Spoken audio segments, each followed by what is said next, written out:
So much. How much do they charge to fix those problems on the computer? Too much. You have I'm a showing right. everybody again.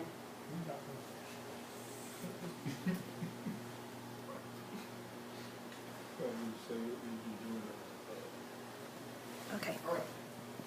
Again, we all have the one friend we all call up when we have a problem with our computer. He knows everything, so we call him up when we get an issue. We explain what's going on, and he says, well, sounds like you have a virus. Well, today we're going to talk about the things that viruses can mess up in your computer and get back so that you can set that straight. Now, when he tells you you have a virus, a lot of people are going to get either this look right here, where it's just plain worrying, or they're going to go into a full-fledged panic. We're going to answer 3 questions that are going to kind of help you get through this. First question, what is a virus? Second question we're about to ask is, what risks are involved with having a virus? Third question, what can I do to keep from getting a virus? So the first question, what is a virus? There's a common mistake that's made now when it comes to viruses.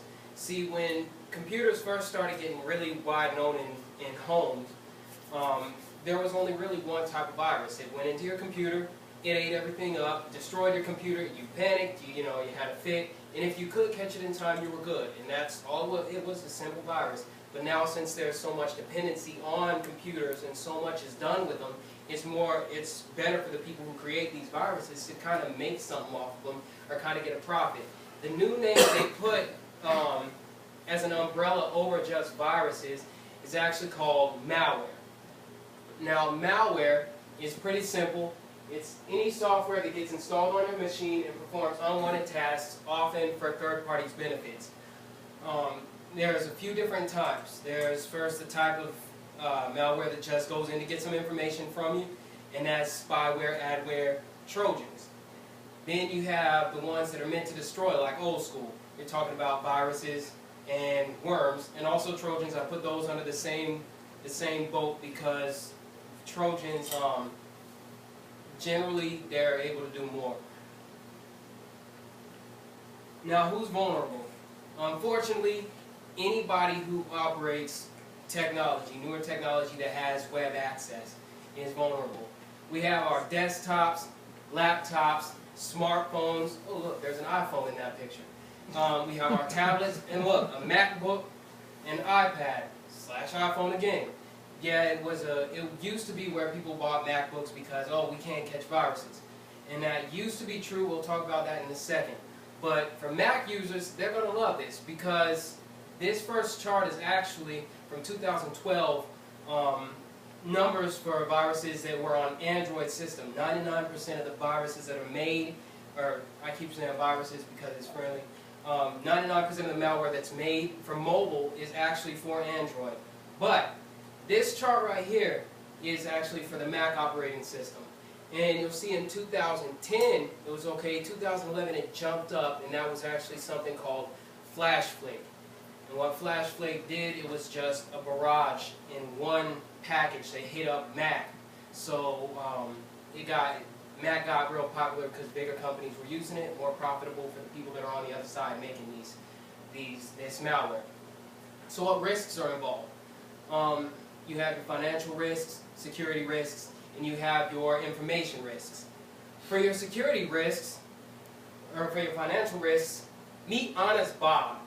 Now some of y'all know him as Steve Carell from The Office. I know him as Honest Bob for the purpose of this presentation. And say you take your computer in, you have to unplug it, you take your computer to Honest Bob, and you say, hey, I got some problems. He looks at it for a minute and says, well, it's some malware. I know it's malware. What is it going to cost me to fix it? Honest Bob starts to tell you. He says, well, $50 for this diagnostic that he just did in less than 30 seconds, just by hearing what the problem was. And it's going to be $120 for me to fix the problem if it's what I think it is, which he already knows it is. So you're already coming out about $170 out of your pocket. That's a little bit on the extreme, but it is possible depending on what kind of situation you have going on. Now, if Bob calls you up next day, says, well, we're going to have to keep your computer longer, your malware infected your RAM, and all this stuff is happening, all of a sudden you're looking at more time lost, and he's going to tell you he needs to charge you $100 for RAM, which honestly only costs maybe $50, but he's going to say $100 because he has to order it and wait for it, and he's going to go to Best Buy and grab it around the corner. So you have that. If you have lost program software, which is expensive, has to be put right back in. Then you have your time that is at stake. And everybody knows time is money. If you're running a business, you lose time, you have to call up customers and say, look, I can't get to it right now, there's something that happened with my computer. If you're a student, you're losing precious time, which in turn affects the money you're going to make in the long run, especially if you don't pass that class because of that gap of time. Now, as far as security, this is a big one. I put in a chart of different things, and the main points I want to point out are the credit card fraud. Now, 31 million Americans in 2012 were hit with credit card fraud. That's a lot of people. Now, ATM and debit card fraud was only 21 million. Going down, you see the average amount that people lost with credit cards just primarily was $399. That's just what people spent right as soon as they got the credit card. That's not including fees and all that, and late fees from stuff that didn't get paid because that credit card was tampered with. Then you go down to the whole dollar amount. $5.55 billion were gone or was utilized in credit card fraud last year alone. So that's a lot of security. That's a lot of money that's gone from you. And if you look down at the bottom, that's where it is. The email. 48% of credit card fraud initial contact was through email. Then I believe it was 12% was through internet websites. That's just basically going on, doing whatever, not really worrying about your security. Now, next is the information, and your computer is just a storehouse of information. Your computer is a storehouse of information, different types, photos, pictures, music, and some sensitive materials like tax forms and everything like that. You lose your computer or something gets in there, you're at risk of losing all that. So the question that comes up is, what can I do? What can I do to fix this? What can I do to make sure that I don't get malware infecting my computer like crazy? First one, and you'll see in these pictures, they don't use this, and I call it rare sense. It's called common sense, I call it rare, because not too many people use it anymore. I know that that sign is real somewhere. It says, cross only when cars stop, because somebody's probably tried to walk across when they were still moving. This picture of the guy in the tree, that probably came from something that really happened too. But for the first thing, safe surfing. Make sure when you surf online, you don't just go to any website that pops up. You don't go to that adult site just because there's a pop-up on the screen. As far as the files that are already on your computer, if you go to your computer and you notice something that you didn't put on there, make sure you don't open it. Just delete it right offhand, because that may be something that got on there off the internet without your permission. And downloading. A lot of people love downloading. Don't put LimeWire on your computer. I get adamant when I fix someone's computer and they're saying, oh yeah, I see LimeWire, and my hands start shaking, I get a little bit livid trying to tell somebody not to use LimeWire. Number two, use passwords. A lot of people just say, okay, remember my password. It's not good to keep your password locked up in your computer though, because it makes it easier for someone to access and get into everything else you have that you're trying to keep secret. And change them frequently. Maybe once a month for some people. Me, I like to change mine every other week. But use strong passwords. There are some tips on this picture here. 8 characters or more, and combine letters and numbers so people can't just guess Fido the dog. Ooh. Now, the third one is virus protection software. Now, different companies work in different ways. You're going to have antivirus, you're going to have internet security, and for a lot of companies there's a separate one that does both of them. Personally, I recommend going with internet security because if you're only going to get one, internet security protects from what's going into your computer. That keeps it from even getting on there, where antivirus would just wait till it got on there to fix it. And paid is good. A lot of times we want to get something that's free because it's hard times. Pay for it. Don't just expect something free to do perfect. Now, I use Avast, which is the one on the left-hand side. I use a free one. I'll admit that, but I'm very careful when I surf. And then there's Norton. Now, Norton's one of the bigger names in antivirus. Again, I recommend you get something that you pay for and that has a lot of, that does antivirus and internet security all in one. And the last one, learn some basics. We're all the students here.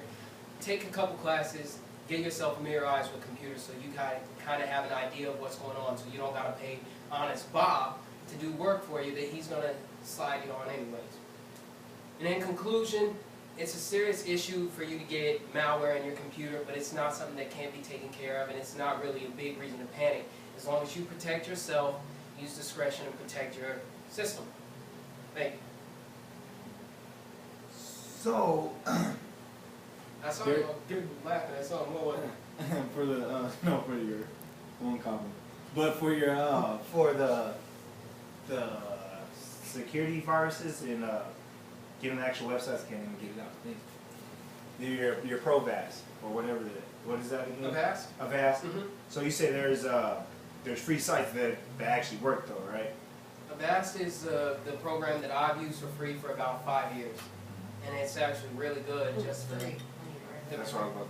the paid version. Well, it's because I think it's at a level where Norton and those are paid for, but Avast does a lot of the same stuff without having to pay for it. And once you do get into a paid version of Avast, there's even more that protects your computer.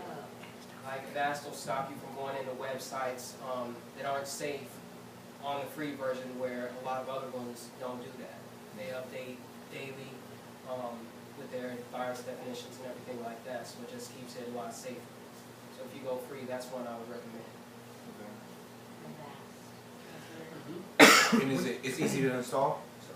Very. You just go to the website, you download it, install it, just make sure you register it, because after 30 days, if you don't register it, it'll shut down. But even if you register it, it's still free for a year. And then you just keep renewing it every year. What about AVG? I hate AVG. I can't.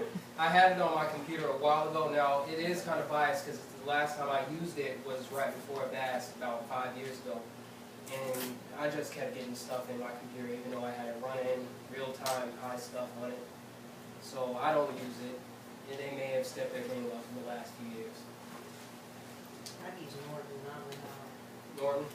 Norton, your computer's pretty powerful? I'm sorry. Sure. I just know Norton's a resource hog, so if you have a powerful computer, it's wonderful. Trades it down. Mm-hmm. Yeah, we had that problem. Cause yeah, I feel like someone's always popping up about it. It's dragging, it's Yeah. Yeah, slower 'cause than usual. it runs so much stuff in your background while you're trying to work, Yeah. because it's trying to do so much. So And then what else I don't like about it is that, I'm guessing this is Norton, I'll be working on something, my computer will just randomly shut down, that's cause it's doing an update. So it won't even tell me, it'll just start shutting down. I never heard about that. Well, that's Norton. probably cause You I have have a a virus. virus. You have Probably so, I can't get any work done. Do you fix computers? I do some basic work on them.